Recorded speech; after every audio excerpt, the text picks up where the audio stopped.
amma waa'ee magaalaa diimaatti fakkaate haa ta'u garuu amma wanni galaanni diimaa kun biyyattii teenyaa fi akkuma reefisiin jechaa turtanii nama kunoo namni mormaa fi qoonqoo hin qabne midhaan liqimsuu hin danda'u. Kana jechuun galaanni diimaa kun nuuf kaayyoo guddaadha. Eessattuu taanaan namni kamiyyuu galaanaan alatti biyyoonni amma galaana dhaban Ugaandaa hin gadda dhageettanii waan irra geette hanga lola bannaatitti jettee jirti. Kana jechuun maaliin bu'aan galaanni balballi galaanaa jiraachuu dhabuun isaa biyya tokko irratti miidhaan inni fidu ifatti mul'achaa jira. Biyyattiin tun biliyoona 4 doolaara biliyoona 2 ol biliyoona 3 waggaa waggaadhaan Jibuutiidhaaf kafalaa jirti. Kuni jechuun misooma meeqa dalagaa jira osoo gara biyyaatti otoo galaana qabaanne. Lammaffaa qaala'insi jireenyaa meeshaaleen biyya alaatirraa galan galaanarraan du'an kara galaanaatiin dhufan. Kuni hundi bu'aa guddaa qaba. Galaanni jechuun balballi galaanaa jechuun salphaa miti amma namni akka raayyuutitti ilaalu kanaa miti. Meeshaa baay'inaan Itoophiyaan biyya alaatirraa galfachaa jirti baay'inaan. Wanni biyya keessatti oomishni muraasa. Baay'inni isaa alarraa gala. Kuni jechuun immoo biyyattii irratti diinagdee irratti bu'aa guddaa fi haala qabeenya guddaa irratti biyyattii irratti fidaa jira. Mootummaan kun haalli inni itti deemaa jiru namoonni boruusa namaaf gala hadhaa miti.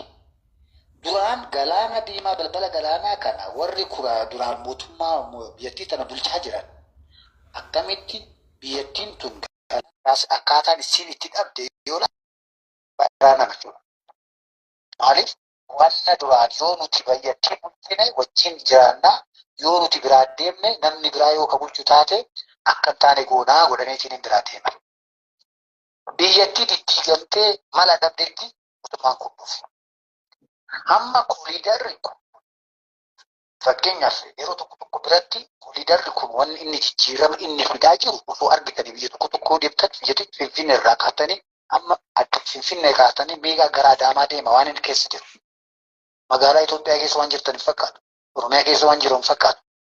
Bishooftu amma hin gadduma deemnee ilaalle akkaataan isii keessa jirtu olaal biyyattii masan akkasitti diiganii ijaaranii jettanii mataa qabatta. Haalli keessan ijaaramaa jiru kunis.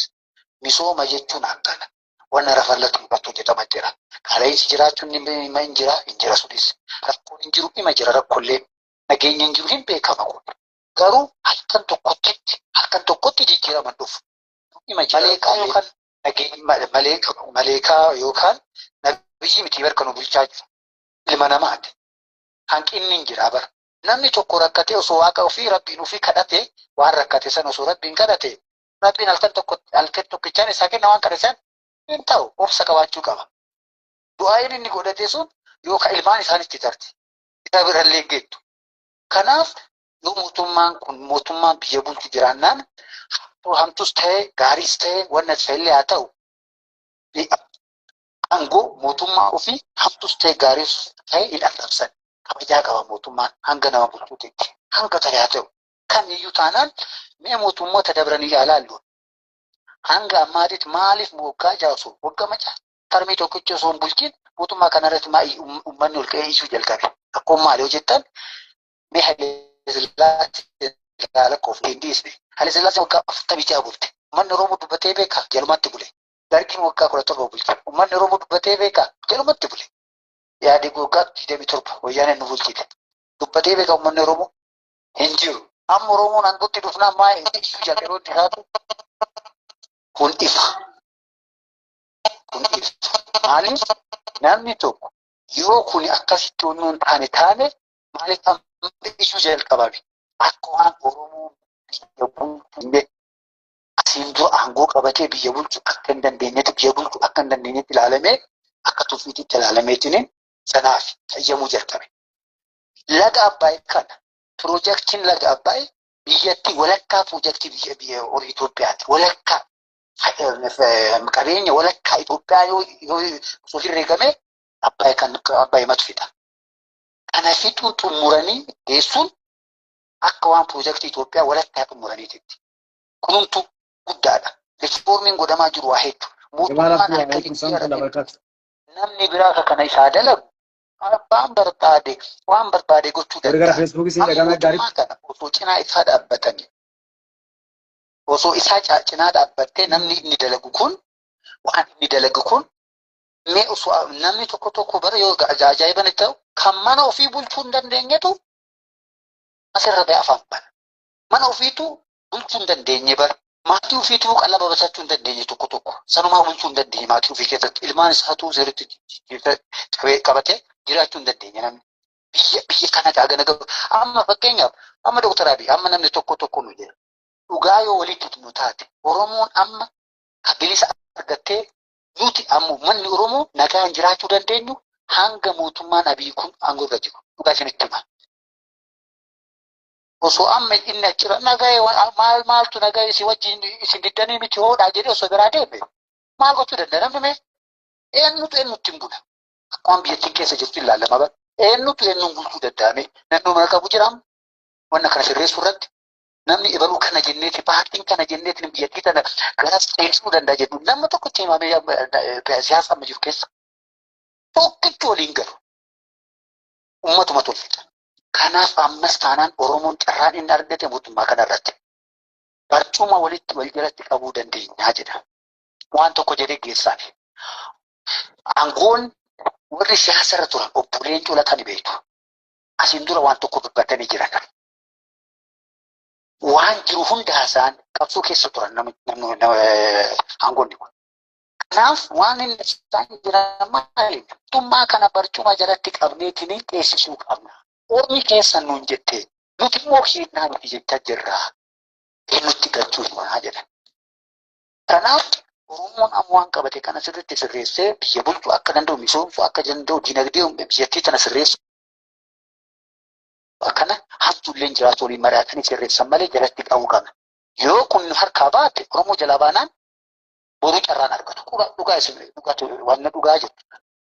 Kana waan ta'eef hamtuullee taanaa waliin mari'atanii mootummaa jechuun bara amma fakkeenyaaf qabsoo jechuun uummanni wanna isaaf barbaachisu karaa taanaan bishaan taanaan waajjira kiyyaa taanaan barumsa taanaan wanta uummataaf barbaachisu mootummaan tokko naa goote taanaan qabsoon kiyya achumarratti dhaabatu malee ani aangoorra bahuudhaaf miti qabsaa'u mataaf oote.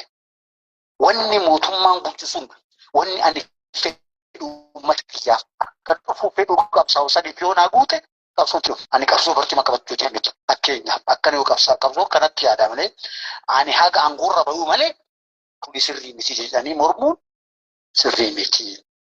Qaawa diina walitti bahu dhufaa. Qaawaan wanni diinni qaawaan seene immoo booruu diigaa boodu seene. Kana waan ta'eef uummanni keenya sakatta'ee of eeggatee wanti dabre qaawwan irraa barachuu qaba. Wayyaanee keessatti haga barbaada waliin saaxila waliin baasan. Wanta isaanii hin bahu. Argitanii waggaa meeqa guutuu. Bakka hunda dhugitiin waan ofii kennuma qaruu walitti hinaaffa. Kuni nu kuffisa. Ammas Oromoon waliin taatu keessa seenaniiti wal gochaa jiran. Kana waan ta'eef tokko taanee mari'annee yoo waliin galle yaadaan tokko ta'a miti.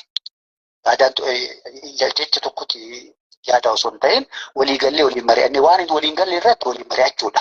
Yaada waliin qabu dhiyeessinee kun akkana ta'uu qaba kun akkana ta'uu qaba. Wanni gaariin dalagamu immoo sirriidha. Kanarratti immoo kanatti rakkoo jira bakka kanatti hanqinni jira kun sirraa'uu qaba. Wal sirreessaa deemu malee walitti naafaa wal arrabsaa. Ziyaada ilma Shamaalee Waalaikum Salaam kun labakaatu. Namatti banuu ta'a jechuudhaa fi galatoomaa kanuma yaada kenna. Maashaallah galatoomaa yaada bareedaa bilchaataadha maashaallah rabbi umurii sinaa dheeressu kan ilmaan Oromoodhaa dhugaan lafa jirtullee simatana wanni jirtu kana hubannee wanni as gubbaa dhufnuuf illee kanaaf ol hubachiisnee karam deemna akkamiin waa goona. Nu eenyuun jechaa jiran diin keenya eenyu firri keenya eenyu maaliif qabsaa jira maaliif lolaa jirra maaltu gargar nu baase kan jedhu yoo laallanne waan hundaa inshaallah adda nu baate jechuudha. Ulfaadhaa galatoomaa warri alaa nu galchettan inshaallah warra as keessaa kana baasu malee isin galchuu hin danda'u na obsa. Namoonni as keessa jirtan dhiifama wajjin jechuudha. Namoota alaa galchaa akkasii warri ammoo faallaa keenya jirtan yoo dhuftan hedduu tolti. Maaliif nu amma warri akka paartii badhaadhinaa deeggarruus ta'ee yaada isaanii kana gartee gaarii jennus namoonni adda addaatiin gariin miseensaa kun deeggara kun ammoo gartee waan uummata keenyaaf ta'u warra cinaa dhaabbannee asirratti dubban namoonni faallaa keenya jirtan waan kana mormitan yoo dhuftan irra gaarii bareedduu taate jechuudha. Kanaaf deeb gartee yoo dubbachuu barbaadde jaala keessiif kenna. Yookaan nama biraati kenna. Muktaar adii kiyyan qabdu Muktaar yeroo baay'ee alaana gaafattaa Muktaar yeroo baay'ee alaana gaafatta. Namni maqaan kee Muktaari leenca namaa mee ergadhu. Deef dubbachuu hin barbaanne namni kennuuf. Muktaar duraan rakkoo jira. Muktaarin seen iyyuu shaalla na biraatii kenna yoo amma hin jaalakee ulfaadhu galatoomi. Okay. Akkas taanaan Muktaarin seenne. Kan jirtanii kan guyyaan keessaa kan ture jedhanisti gara dubbii kiyyaa yoo seenu waa'ee galaana diimaa irraa haasa'atanii galaanni diimaan baay'ee barbaachisaadha Itoophiyaaf. Itoophiyaan tuni Itoophiyaa eebbifamtee Itoophiyaa tana ammoo Itoophiyaa godhe Oromoodha. Kanaaf itti ticcineeti wanti akkana irratti arrafamaa irratti gatii kanfalaa jirruuf. Kanaaf wanti an jechuu barbaadu fakkeenyaaf bara Haayila Sillaasee illee qotee bulaan gaafa ka'ee jedhee badaadha. Waa'ee qotee bulaa haasaa ture kaleessa. Bulaan akkana ta'ee kibirriitti baay'atee akka kuni siyaasaa xiqqaa siyaasaa sobaa Mustafaa irraa si ergee ture. Seerri maal kan jedhu yoo dubbisu seerri maal jedha yoo kan jedhu sandee si ergeera. Hektaara tokko irratti birrii 200 jedha. Sanuu yoo irraa oomishate.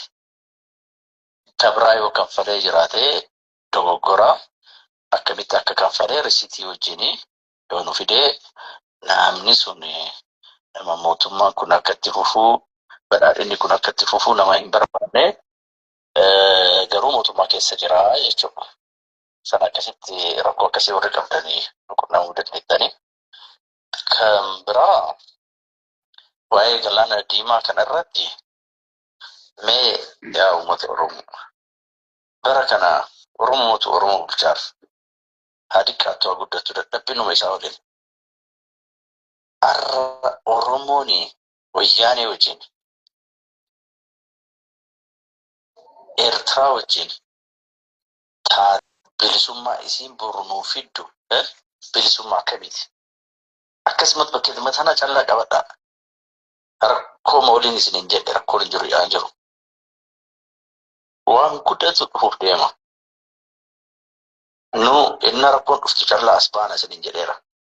Inni duraan isinitti himaa turre lakkaa badhaadhinni immoo kana nu wayyaa, Dooktar Abiyyi immoo kana nu wayyaa, Shima immoo kana nu wayyaa innaa jennu dhaga'uu diddani. Ooftanii boodarra garagaltanii qajeeltanii dhuftani. Ammallee tanuma isinii dhaabna. Akkuma amma boleessi kiyya kana asin dura dubbate sun jedhee oopshinii biraa hin jiru Oromoof. Oromoon biyya bulcheetuu hin beeku jedhamaa turre kuno bulchuu bira darbinee waan mootummaan biraa waggaa 100 hojjenne waggaa 5, 6, 7 hojjetame. Sanuu badaan kennallee keessaa nu gaggeessu. Alaa diinni biraa duunoonna jedhu Abbaayin hojjenne. Amma ammoo waa'ee galaana diimaa ammallee rabbiitu waliin jira mootummaa kana. Kanaanillee hin milkoofna. Garuu hagasumaaf hin salphatinaa, hin xiqqaatinaa, seenaaf hin balleessinaa. Oromoon tokko ta'ee rakkoo biraa liqimsee ammoo wanti kuni waan ijoollee kennaaf ta'u waan ta'eef irratti haa xiqqinu. Nu balleessuuf diinni gara maraa ka'eera. Warri maallaqa qabu gargaarsa adda addaa kan Gibsi dhufaa haga Ameerikaan baatu gargaarsa adda addaa Eertiraaf warra faannoo fi Oromoo keessaallee warri itti makameeru kennallee baay'eetu jira. Atleast isin keessaas deebi'aa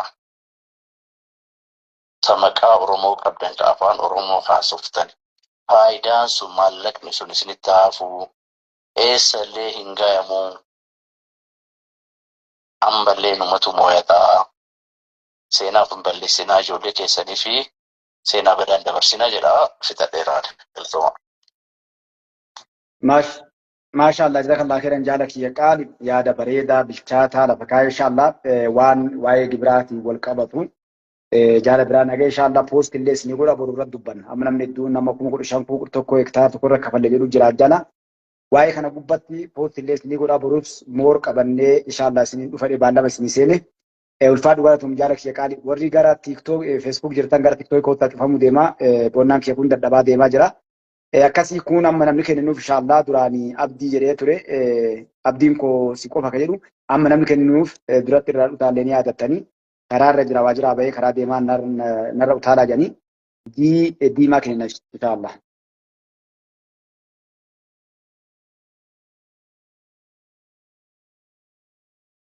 Nageettanii diimaa.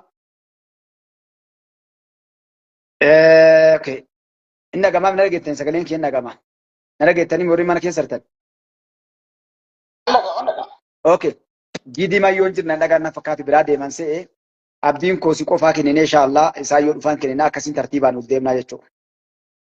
Namoonni hedduu warra duraa argatanii na ofolcha.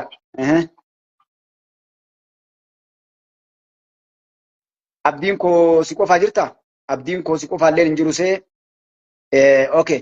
Yoo abdiin koo si qofaan hin jiraatin Oromoo Kingii fi Buldingii eenyuun dura galche? Buldiin gud maali?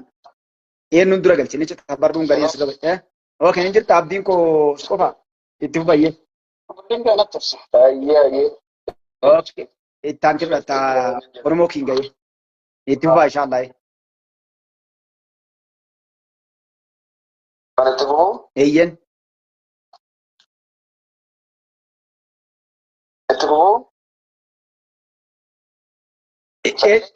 Itti fufaa hin jira. Muutii of kaa'ee itti fufaa hin jira sagaleen.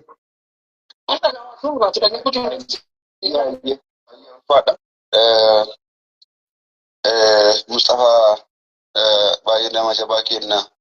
Yeroo baay'ee si hordofna karaa Feesbuukis ta'ee karaa nama karaa TikTokii yaada bal'aa yaada jaasa hedduutu waan biyya fayyadu irratti nama mariisaa hin jirtu argaa jirra.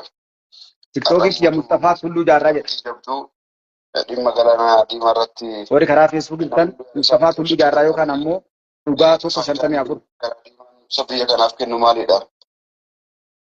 Yoo argamsiisatti waan argannaa nama waan dhabna waan jedhuu fi namni hunduu akka lammii biyya kanaatti yaada isaa kennuuf marii akkasii qopheessuu keessatti guddaa ulfaadha jechuu barbaada.